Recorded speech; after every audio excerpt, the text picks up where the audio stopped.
On the morning of the 19th of November, a delegation of religious leaders from Jerusalem visited the Kehilat Yaakov synagogue in the Har Nof neighborhood, where on November the 18th there had been a terrorist attack that killed 7 people, 4 faithful, a police officer and the 2 attackers, and that left 7 wounded.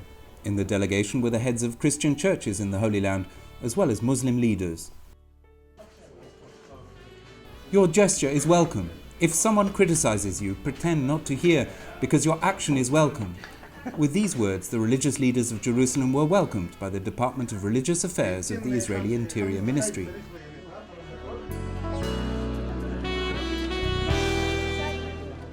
Inside the synagogue, they were received by leading rabbis of synagogues in Jerusalem. Greek Orthodox Patriarch Theophilus III spoke on behalf of the Christian churches. Jerusalem is an example of coexistence, and there is room for everyone, he said.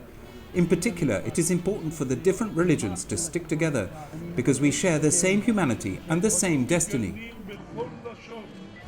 Con tutti I capi religiosi deve essere un messaggio per la gente che vive.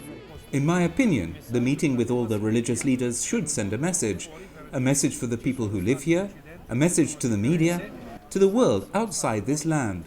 There have been incidents, there have been deaths, but our presence together has to be a message of hope, not death. We are all mourning about the 4 people and the Druze soldiers that was assassinated here.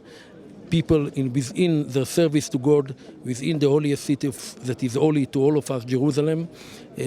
Firstly, the world should see that all the religious leaders in Israel and all the religion are connected to each other. They have free worship, everyone to their own belief, their own God, free access to the holy sites, and therefore it was a spontaneous decision to come here and to condemn this terrible act. It is a duty for me to come to this place and condemn the criminal act that occurred here in a place of prayer. We condemn any and every criminal act.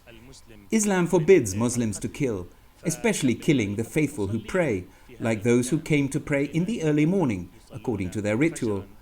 Whoever did this yesterday is acting against Islam, against the Prophet, and against the Quran. The speakers expressed the solidarity of all and a sincere desire and hope for peace. This gesture toward the Jewish community is a message and an invitation to the people of the Holy Land and of the people of the world to promote peace and freedom of religion. The meeting between Christians, Muslims, Druze and Jews in the heart of a neighborhood considered as ultra-Orthodox is a sign that when an attack is perpetrated, it not only affects the targeted community, but all those struggling for peace and justice.